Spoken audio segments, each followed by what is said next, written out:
신을 믿는다는 것. 믿는다는 것은 심리적 강화인가? 하나님의 이웃 사랑을 행하는 것인가? 신을 믿는 양상 또는 단계. 신의 존재는 없기에 그의 영향력도 허구이다. 육적 교만. 신의 존재를 믿지만 그의 영향력은 의지하지 않는다. 명목신자. 신의 존재를 알 수 있기에 그의 영향력을 의지한다. 영적 교만. 신의 존재는 알 수 없으나 그의 영향력을 의지한다. 피처링 명자역학. 왜 신의 존재를 알 수 없으나 그의 영향력을 의지해야 하는가? 야훼는 이름이 아니며 의미이다. 아브라함의 하나님, 하나님의 명칭이 인간과의 상호작용으로 표시됨에 주목. 하나님은 객체로도 개체로도 폄하되어서는 안 된다. 인간이 관측하거나 예상 가능한 대상이라면 더 이상 하나님이 아니라 우상일 뿐이다.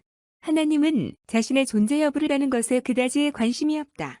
그의 존재를 믿는 것보다 그의 뜻을 행하는 것이 더 중요하다. 그렇다면 하나님의 뜻은 무엇인가? 그것은 하나님의 이웃 사랑이다.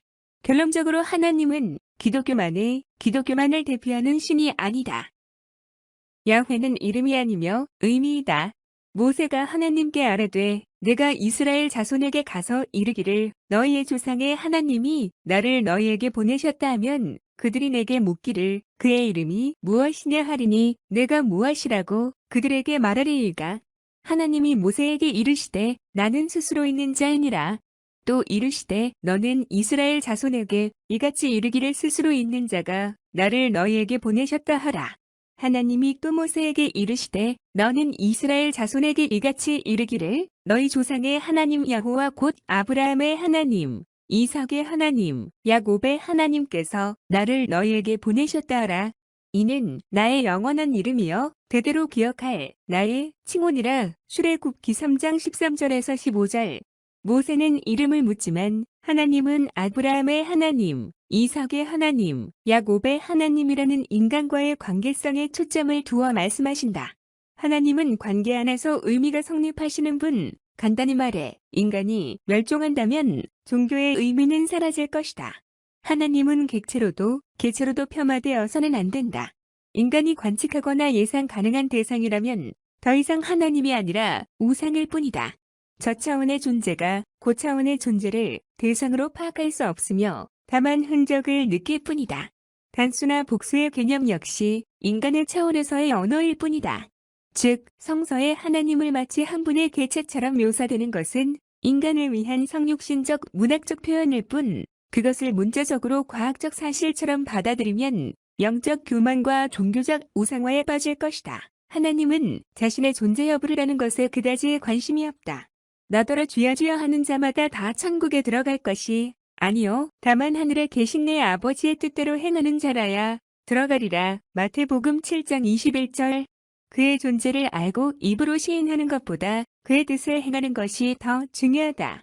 입으로 시인하여 구원에 이른다는 바울의 말 역시 그리스도의 존재가 아닌 그리스도의 사역에 관한 이야기. 존재 여부를 알아준다고 하나님이 좋아하시지 않는다. 그보다는 하나님의 뜻, 하나님 사랑, 이웃 사랑을 행하는 것이 필요하다. 이웃을 제대로 사랑하는 것이 하나님을 사랑하는 것이다. 그렇다면 하나님의 뜻은 무엇인가? 새 계명을 너희에게 주노니 서로 사랑하라. 내가 너희를 사랑한 것 같이 너희도 서로 사랑하라.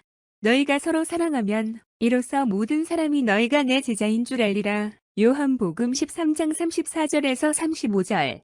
이웃을 올바르게 사랑하기 위해 하나님의 사랑을 알 필요가 있는 것이며 결국 하나님의 사랑은 이웃 사랑으로 완성되는 것이다. 따라서 하나님 사랑과 이웃 사랑은 별개의 실천 항목이 아니다. 따라서 하나님의 이웃 사랑을 행하는 것이라 요약해 볼 수 있다. 사랑이 항상 옳은 것은 아니다. 이유는 사랑받음을 목적으로 하는 이기적인 사랑일 수도 있기 때문이다. 따라서 이타적인 사랑을 알기 위해 하나님의 사랑을 알아야 하겠지만 이미 이타적인 사랑을 실천하는 사람은 하나님의 사랑을 알고 있는 것이다. 기독교라는 종교만을 위한 뚜렷한 인격체를 하나님이라고 상상하지 말라. 종교를 넘어 이타적인 사랑 안에 하나님은 거하신다. 성경만이 그 인격체가 전달해 준 글이라고 생각하지 말라. 모세의 율법이 하나님이 말씀하신 것처럼 쓰여진 이유는 하나님으로부터 온 것이라는 권위를 부여하기 위함이다. 오히려 헌법 안에도 현 시대에 부합한 하나님의 뜻이 담겨 있다. 성서의 정경화 과정에 대해 따로 다루겠다. 결론적으로 하나님은 기독교만을 대표하는 신이 아니다. 믿음은 존재가 있다고 단순한 사실을 받아들이는 것이 아니다. 믿음은 무언가를 확신한다고 심리적 암시를 걸고 정신적 에너지를 강화하는 것이 아니다. 믿음은 정신적이거나 반복적인 종교 강화 활동이 아니라 하나님의 이웃 사랑을 행하는 총체적인 행위이다. 종교 강화 활동은 오히려 억작주의적인 영적 교만만을 키울 뿐이다. 그렇다면 베타주의적인 기독교 활동을 야기하도록 오해된 오직 예수의 진정한 의미가 원래 무엇이었지에 대해 다음 시간 살펴보자.